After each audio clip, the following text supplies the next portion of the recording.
ನಾವೇನು ನೋಡ್ಬೇಕಂದ್ರೆ 2008ರಲ್ಲಿ 2013ರಲ್ಲಿ ಮಲ್ಲೇಶ್ವರಂ ಇವ್ರು BJP ಆಫೀಸ್ ಪಕ್ಕದಲ್ಲೇ ಒಂದು ಬ್ಲಾಸ್ಟ್ ಆಗುತ್ತೆ. ಅವಾಗ ministry of home affairs national intelligence team ಅವ್ರು ಹೇಳ್ತಾರೆ ಕರ್ನಾಟಕದಲ್ಲಿ ಸ್ಟೇಟ್ ಇಂಟೆಲಿಜೆನ್ಸ್ ಸ್ಟ್ರೆಂಥನ್ ಮಾಡಬೇಕು, ಅದು ಸರಿ ಇಲ್ಲ. ಅವ್ರ ರಿಪೋರ್ಟ್ ಇದೆ, ಲೈವ್ ರಿಪೋರ್ಟ್ ತೋರಿಸ್ತಾ ಇದ್ದೀನಿ ನಾನು. ಅದು ಹೇಳಿದ್ರು ಕೂಡ ಆವಾಗ BJP ಗೌರ್ಮೆಂಟ್ ಇರುತ್ತೆ, ಜಗದೀಶ್ ಶೆಟ್ಟರ್ ಅವರು CM ಆಗಿರ್ತಾರೆ. ಅದಾದಮೇಲೆ ಕಾಂಗ್ರೆಸ್ ಗೌರ್ಮೆಂಟ್ ಬರುತ್ತೆ, ಅವ್ರೇನೂ ಕ್ರಮ ತಗೊಳ್ಳಲ್ಲ. ಅದಾದಮೇಲೆ ಮತ್ತೆ BJP ಗೌರ್ಮೆಂಟ್ ಬರುತ್ತೆ, ಆದರೂ ಕೂಡ ಏನು ಕ್ರಮ ತಗೊಳ್ಳಲ್ಲ.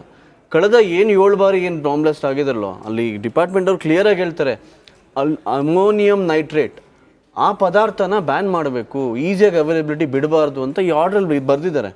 ಯಾರು ಕೂಡ ಏನೂ ತೊಗೊಂಡಿಲ್ಲ. ಇವಾಗ ಮೊನ್ನೆ ಆಗಿರೋ ಬ್ಲಾಸ್ಟಲ್ಲಿ ಕೂಡ ಯೂಸ್ ಮಾಡಿರೋದು ಅದೇ ಅಮೋನಿಯಂ ನೈಟ್ರೇಟು, IED ಬ್ಲಾಸ್ಟ್ ಅಂತಲೇ ಹೇಳ್ತಾರೆ. ಮಲ್ಲೇಶ್ವರಮಲ್ಲಿ ಆಗಿದ್ದು ಅದೇ blast. Home ministry of home affairs central government report ಕೊಟ್ಟರು ಕೂಡ ಕರ್ನಾಟಕದಲ್ಲಿ ಕನ್ಸಿಕ್ಯೂಟಿವ್ ಕಾಂಗ್ರೆಸ್ಸು BJP ಯಾರೇ ಬಂದರೂ ಕೂಡ ಏನು ಕ್ರಮ ತಗೊಳ್ಳಲ್ಲ, ಇಗ್ನೋರ್ ಮಾಡಿದ್ದಾರೆ ಅನ್ನೋದು ಕ್ಲಿಯರಾಗಿ ಗೊತ್ತಾಗ್ತದೆ. ನಾವು ಸಾಮಾನ್ಯ ಜನ ಇವ್ರು ನಂಬಿಬಿಟ್ಟು ನಮ್ಮ ಟ್ಯಾಕ್ಸ್ ಕಟ್ಬಿಟ್ಟು ನಮ್ಮ ಜೀವ ಕಾಪಾಡ್ತಾರೆ. ಏನು ಒಂದು ದೋಸೆ ತಿನ್ನೋಕ್ಕೆ ತುಂಬ ಫೇಮಸ್ ಹೋಟ್ಲದು, ನಂಬ್ಕೊಂಡು ಹೋಗ್ತಾರೆ. ನಮ್ಮ ಸರ್ಕಾರದ ಮೇಲೆ ನಂಬಿಕೆ ಇದೆ, ನಮ್ಮ ಪ್ರಾಣ ಉಳಿಸ್ತಾರೆ ಇವರು ಅಂತ. ಇದು ಇಂಟೆಲಿಜೆನ್ಸ್ ಫೇಲ್ಯೂರ್ ಎಂದು ಕ್ಲಿಯರಾಗಿ ಕಾಣ್ತಾ ಇದೆ. ಒಂದು state intelligence failure, national intelligence ಕೂಡ ಫೇಲ್ಯೂರ್ ಆಗಿದೆ. ಮುಂಬೈ 2008ರಲ್ಲಿ ಬ್ಲಾಸ್ಟ್ ಆದಮೇಲೆ ಸೆಂಟ್ರಲ್ ಒಂದು ಕಮಿಟಿ ಫಾರ್ಮ್ ಮಾಡುತ್ತೆ, institute of defence studies and analysis ಅಂತ. ಅವರು 2012ರಲ್ಲಿ ಒಂದು ರಿಪೋರ್ಟ್ ಕೊಡ್ತಾರೆ, ನಮ್ಮ ಇಂಟೆಲಿಜೆನ್ಸ್ ಸಿಸ್ಟಮು ಸ್ಟ್ರೆಂಥನ್ ಇಲ್ಲ. ಅವ್ರು ಹೇಳ್ತಾರೆ ಎಕ್ಸ್ಪರ್ಟ್ ಫ್ರಮ್ ಮಿಲಿಟ್ರಿನ ನಮ್ಮ ಕಡೆ ತಗೊಳ್ಳಿ, ಇಂಟೆಲಿಜೆನ್ಸ್ ಬ್ಯೂರೋ ಸ್ಟ್ರಾಂಗ್ ಇಲ್ಲ, ವೀಕ್ ಇದೆ, ನಾವು ತಡೆಯೋಕ್ಕಾಗೋದಿಲ್ಲ, ನಾವು ಬರೀ ಪೋಸ್ಟ್ ಮಾರ್ಟಮ್ ಮಾಡ್ತಾ ಇದ್ದೀವಿ.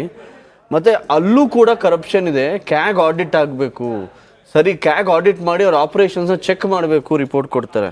ಮತ್ತು ಇಂಟೆಲಿಜೆನ್ಸ್ ಬ್ಯೂರೋಗೆ ಅಕೌಂಟಬಿಲಿಟಿ ಇಲ್ಲ. ಇವತ್ತು ಹೋಮ್ ಮಿನಿಸ್ಟ್ರಿ ರಿಪೋರ್ಟ್ ಹಾಕ್ತಾರೆ, ಅದಕ್ಕೆ ಒಂದು ಪಾರ್ಲಿಮೆಂಟ್ರಿ ಕಮಿಟಿ ಮಾಡಬೇಕು, ಮಾಡಿ ಆ ಏನೇ ಇಂಟೆಲಿಜೆನ್ಸ್ ಆಕ್ಟಿವಿಟೀಸ್ ಇದ್ರು ಟ್ರ್ಯಾಕ್ ಮಾಡಿ ರೆಗ್ಯುಲರ್ ಆಗಿ ಅಪ್ಡೇಟ್ಸ್ ತಗೊಂಡು ರಿಎನ್ಫೋರ್ಸ್ ಮಾಡಬೇಕು ಅಂತ. ಆದರೆ ಯಾವುದೇ ಗೌರ್ಮೆಂಟ್ ಆಗಲಿ, 2012ರಲ್ಲಿದ್ದ ಕಾಂಗ್ರೆಸ್ ಗೌರ್ಮೆಂಟು ಆಮೇಲೆ ಬಂದರೆ NDA ಗೌರ್ಮೆಂಟ್ ಆಗಲಿ, ಇದುವರೆಗೂ ಕೂಡ ನಾವು ಕಟ್ಟೋ ತೆರಿಗೆ ಹಣದಲ್ಲಿ ಮಜಾ ಮಾಡ್ತಿದ್ದಾರೆ ವಿನಃ ನಮಗೆ ನಿಜವಾಗ್ಲೂ ಪ್ರಾಣ ಬೆದರಿಕೆ ಇದೆ, ನಮ್ಮನ್ನ ಪ್ರಾಣಗಳ ಸಂಕಟ ಇದೆ, ಅದನ್ನ ಕಾಪಾಡೋದಕ್ಕೆ ರಿಪೋರ್ಟ್ಗಳು ಇದ್ರೂ ಕೂಡ ಯಾವುದೇ ಕ್ರಮ ತಗೊಂಡಿಲ್ಲ. ಈ ಪರಿಸ್ಥಿತಿ ಇರಬೇಕಾದ್ರೆ ನಮ್ಮ ಸರ್ಕಾರಗಳು ಯಾಕೆ ಹಿಂದೆ ಇತ್ತು ಸರ್? ಟ್ರಸ್ಟ್ 14 ಆದ್ಮೇಲೆ ಆ ಟ್ರಸ್ಟ್ ಇದು ಅದಕ್ಕಿಂತ ಮುಂಚೆ ಇದ್ದಿದ್ದು ಭಯ, ಇವಾಗೆಲ್ಲ ಇವಾಗಲೂ ಭಯ ಇದೆ ಸರ್. ಅವಾಗ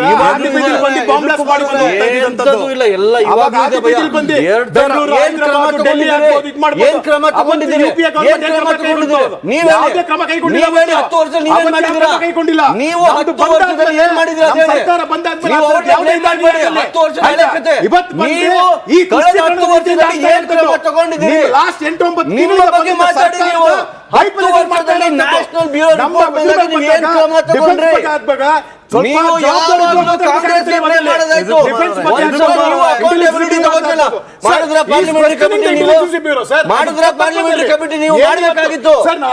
ನೀವು ಯಾವುದೇ ಇಶ್ಯೂ ಆಗ್ಲಿ ಅದಕ್ಕೊಂದು ಧರ್ಮ ತಗೊಂಬಂದು ಇಡ್ತಾರೆ, ಅದು ಕಾಮನ್. ಇದು ಇನ್ನು ಟೆರರಿಸಮ್ ಆಕ್ಟ್ ಆಗಿರೋದ್ರಿಂದ ನಮ್ಮ ದೇಶದಲ್ಲೇ ಒಂದು ಸೆಂಟಿಮೆಂಟ್ ಇದೆ, ಏನೇ ಟೆರರಿಸ್ಟ್ ಆದ್ರೂ ಏನೇ ಟೆರರಿಸಮ್ ಆಕ್ಟ್ ಆದ್ರೂ ಮುಸ್ಲಿಮ್ಸ್ ಇನ್ವಾಲ್ವ್ ಇರ್ತಾರೆ ಅಂತ ಒಂದು ಸೆಂಟಿಮೆಂಟ್ ಕ್ರಿಯೇಟ್ ಮಾಡಿದ್ದಾರೆ, ಫೇಕ್ ಸೆಂಟಿಮೆಂಟ್. ಅದು ಅದನ್ನ ತಗೊಂಡ್ ಮಾಡ್ತಾರೆ, ಅದನ್ನ ತಗೊಂಡ್ ಮಾಡ್ತಾರೆ. ಇನ್ನು ಇನ್ವೆಸ್ಟಿಗೇಷನ್ ಆಗಿಲ್ಲ.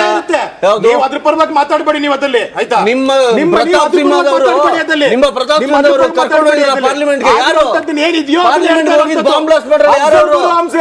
ನಿಮ್ಮ ಪ್ರತಾಪ್ ಸಿಂಹದವರು ಇಬ್ಬರನ್ನ ಕರ್ಕೊಂಡು ಹೋಗಿ ಪಾರ್ಲಿಮೆಂಟ್ ಅಲ್ಲಿ ಬ್ಲಾಸ್ಟ್ ಮಾಡೋದು ಹಿಂದೂಗಳು ಮುಸ್ಲಿಮ್ಸ್ ಅವರು. ಎಲ್ಲದಕ್ಕೂ ಕಮ್ಯುನಲ್ ಬಣ್ಣ ಕಟ್ಬೇಡಿ ನೀವು, ಎಲ್ಲದಕ್ಕೂ ಕಮ್ಯುನಲ್ ಬಣ್ಣ ಕಟ್ಬೇಡಿ ನೀವು. ಅವ್ನು ಯಾವ ತಪ್ಪು ಮಾಡಿದ್ರೆ ಯಾವುದೇ ಜಾತಿ ಆಗಲಿ ಯಾವುದೇ ಧರ್ಮ ಆಗಲಿ ಅರೆಸ್ಟ್ ಮಾಡಿಸಿ, ಅದು ಬಿಟ್ಟು ನೀವು ಕಮ್ಯುನಲ್ ಧರ್ಮ ಕಟ್ಬೇಡಿ. ನಿಮ್ ಇಂಟೆಲಿಜೆನ್ಸ್ ಏನ್ ಮಾಡ್ತಿತ್ರಿ? ಇದು ನ್ಯಾಷನಲ್ ಇಂಟೆಲಿಜೆನ್ಸ್ ಏನ್ ಮಾಡ್ತಿತ್ತು? ಮಂಡಿಂತಿತ್ತು ಕೆಲಸ ಮಾಡಿ ಆಗ್ಬಾರ್ದಾಗಿತ್ತು. 2008ರಲ್ಲಿ ನ್ಯಾಷನಲ್ ಇಂಟೆಲಿಜೆನ್ಸ್ ಬ್ಯೂರೋ ಹೈದರಾಬಾದ್ ಅಲ್ಲಿ ಇದೇ ತರ ಬಾಂಬ್ ಬ್ಲಾಸ್ಟ್ ತಡೀತಾರೆ. ಇವಾಗ ಯಾಕೆ ತಡೀಲಿಲ್ಲ?